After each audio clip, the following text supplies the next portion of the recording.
Today we're going to go through my 10 steps to getting a super loud mix. So in a few minutes we are going to take a track from this to this. Now loudness is important despite the fact that streaming services such as Spotify attenuate the volume of tracks, and it's still important because if your music is being played out in a venue or at a nightclub or at a festival and yours doesn't stand up to the loudness, then the energy on the dance floor is going to drop and the chances are the DJ is less likely to play that tune again. So there are two kinds of loudness. We've got peak volume and we've got perceived volume or average volume. And today we're going to be focusing on creating more perceived volume because you can only go up to 0 dB in terms of peak volume, and obviously above that it starts to clip and distort and sound really nasty. So the techniques we're going to go through today for increasing perceived volume start from the sound design stage, then we go through the mixing and finally to the mastering, because every stage of the process is going to determine how loud your final mix is going to be. These are the same techniques I use to create music that has been shortlisted for a Grammy. It's hit the top spots on Juno, Beatport and Track It Down, and has also been supported by A-list DJs. Now I do recommend you have a decent pair of studio headphones or studio monitors for this, because there are some subtle changes that you really need to hear and you'll need some good monitoring to do that. So without further ado, let's hop into the door and get it done. Now, as I said, to get the loudest sound possible, it all starts in the sound design stage or the sound selection stage before we even look at mixing or look at mastering. So let's have a quick look at this riff that I've got for this tune that I've done with Nat Conway. Okay, so let's have a listen to the riff. Just a simple stab chord riff. But let's see how I've made this as loud or louder than it would usually be. It consists of these brass stabs, which is just silent with some processing. But I've also got this high pluck and this trumpet as well, and they're just repeating the same riff. So let's listen to it with just the brass stabs. And let's add the trumpet. And then the high pluck, which is a subtle percussive element. So this is the high pluck on its own. And that basically makes the attack of the sound harder. And the idea of each of these layers is to build the presence of the sound, and it makes it sound louder and more in your face. So if you were just to listen to it with the brass stabs on its own, or one layer, and three. Now there's a lot to be said about layering, and it's more than the scope of this video, but basically you want to get things to match frequency-wise, or rather complement each other frequency-wise, dynamics-wise, and stereo-wise as well. Again, that's for another video.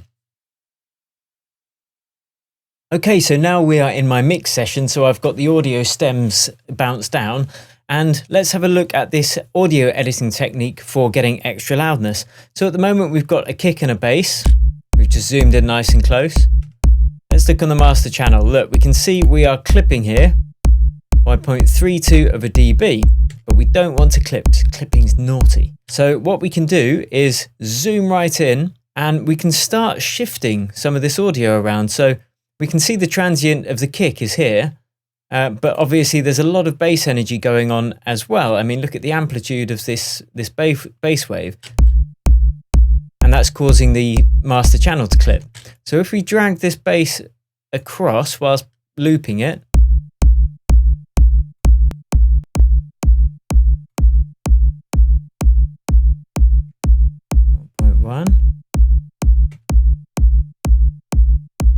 and now we've got an extra, half a decibel pretty much of headroom, but you can barely hear the difference. And in the full mix, you definitely wouldn't hear the difference.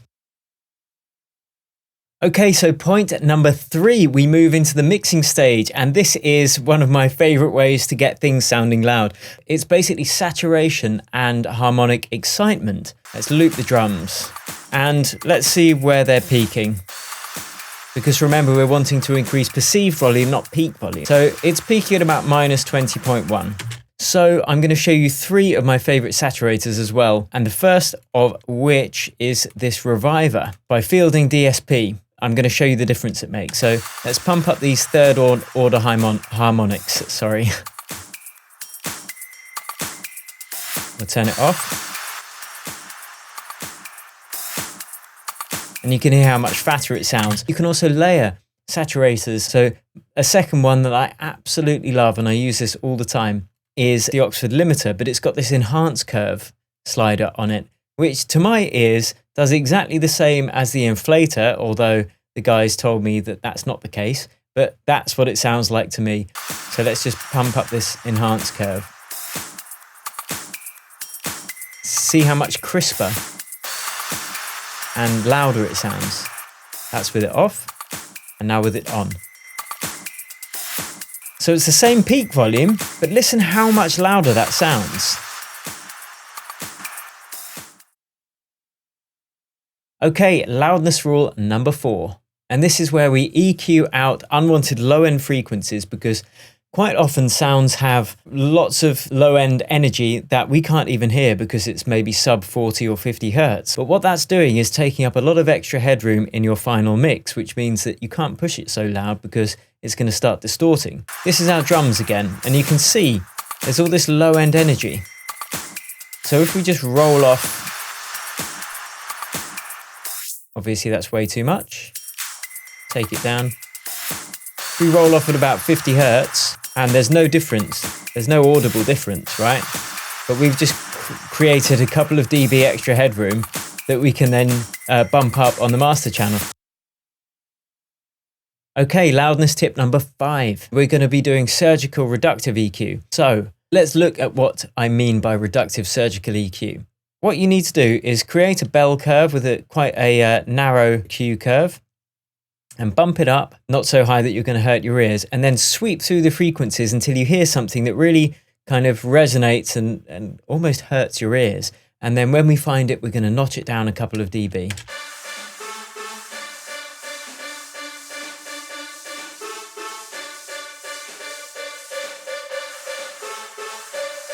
Oh, so I can hear there it's jumping out at me. So what we're going to do is just take it down. That's too much. And we'll repeat the process 4 or 5 times. So this is off, and this is on. And look at the difference in headroom. So without this EQ on, we are currently hitting minus 22 dB, minus 21.8. And when we turn it on, we can see we're now hitting minus 24.5. So we've basically gained 3 decibels of headroom by doing this surgical EQ. And I may have gone slightly over the top on this. You want to make sure that you don't kind of damage the sound, as it were. But if you imagine doing this across every element of your mix, think of the extra decibels that you're going to gain and headroom on your master channel. So number 6, it's kind of like sound design again, but I'm going to call it mixing because it's adding reverb. Let's just listen to our synth riff that we were playing with earlier. So this is off. It sounds a bit thin.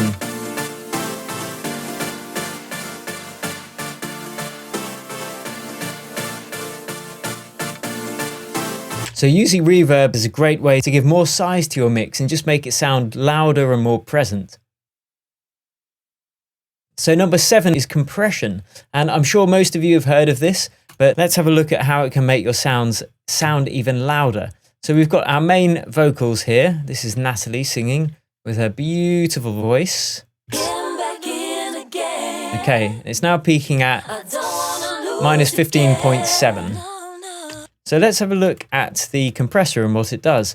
First, we're going to rein in the really high transient peaks. That's the loud bits when Natalie's singing, just to rein them in a bit and make the waveform a bit more sausage-like and a bit less super dynamic. So you can see we've got minus 2.8, minus 3.5 decibels of gain reduction there. And then I'm adding a second compressor in serial that's going to be a bit more extreme. So now you can see we've got 12 decibels of gain reductions. So what happens if you then account for that and bump up the gain afterwards to get it peaking at the same level that it was before the compressors? Well, let's have a look, shall we? So before the compressors, on our meter here, minus 16.9, minus 15.7. Okay, so we'll turn those on and then use our utility to bump it up.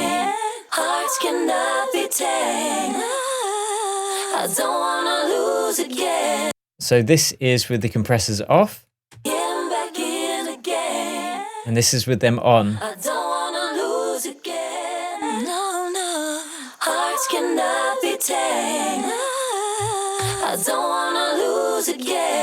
Now you have to be careful with compression that you don't crush the life out of everything. It does have to be a considered move, and I can show you more about compression and how to use it properly. But again, that's beyond the scope of this workshop. But it hopefully illustrates how you can use it to kind of make your mix sound louder, and you can use it on a lot of different elements as well. So number 8 is a variation of compression, parallel compression.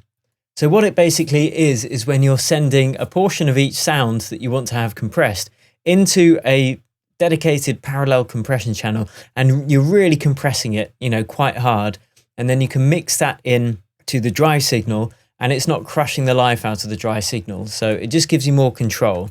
And this is how we do it. I create a auxiliary channel. I'm going to call this Paracomp, and I'm going to put on just the Ableton stock compressor, but you can use any compressor really. And the idea is that we send parts of our mix that we want really heavily compressed through to this compression channel. So let's have a listen. Obviously that sounds way too compressed, and you wouldn't want the actual mix to sound like that. But what we're going to do is just bring in part of that signal whilst we're listening to the whole mix.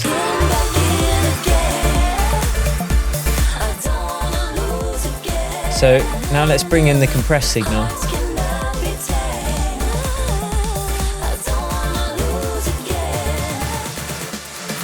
So parallel compression is a really powerful tool, but in this instance, when I'm using it on the whole mix, I'll only do this pretty much at the very end of the mixing stage, just to get that extra couple of % of loudness out of it. So don't rely on this. This is more a kind of a sweetener, a finishing touch. So now we have gone through the mixing stage, I'm going to show you how to create loudness in the mastering stage. So first we're going to look at a limiter. If we look at our kick and bass bus, and this is where I've just routed both of the kick and the bass to this audio bus. I've done some processing, some compression, some saturation, but what you can do is actually add a limiter on, say, your drum bus, for instance, and this works particularly well if you're only like reducing the gain by 1 or 2 dB. You don't want to crush the life out of your mix. So I put the gain reduction up, and you can hear it distorting already. So just a touch there. And you won't really hear much of an audible difference here, but you're just reducing the gain by 1 or 2 dB at the absolute point of transients. So you might do this again with the vocals. This is a bit like a compressor, but you want it to be very subtle, and you can do this either on separate channels or on buses, like for instance if you group different sounds together like the kicks and the bass. But the idea is here not to go overboard. We're not wanting to absolutely crush the life out of it, and you shouldn't really be able to tell the difference when you're listening.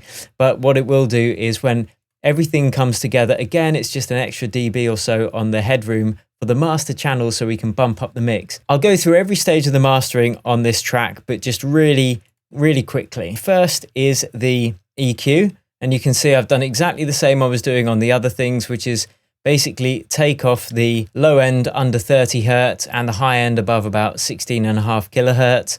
And this other line, I've actually taken off the low end in mono really. And that is how I've done it. I've just chosen side mode in this EQ and just rolled off the bass on those side channels. Okay, so next we have got a bus compressor. You'll hear as we go along the difference it makes.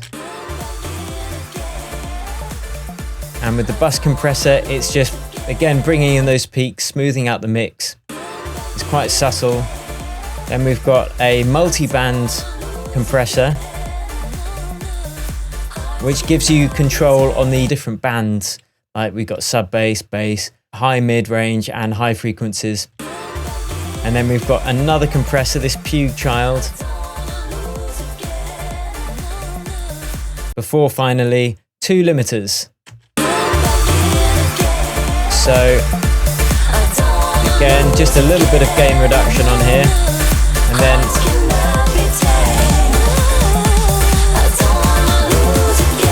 our final limiter, just to push up the volume until it's as loud as it can be without distorting pretty much. The last and 10th thing that is going to help you achieve loud mixes is through proper metering and referencing. So a great little plugin that you can get for free. You could just download it today. So this Julian Loudner Meter 2 is free.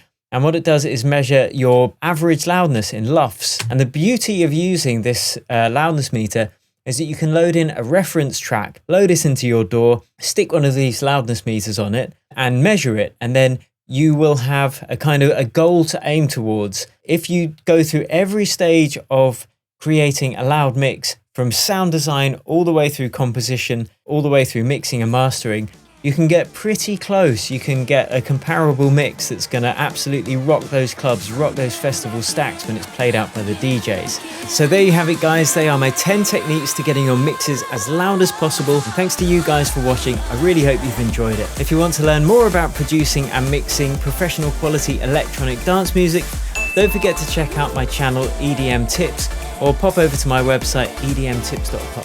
Thanks for watching, and until next time, cheers and happy producing.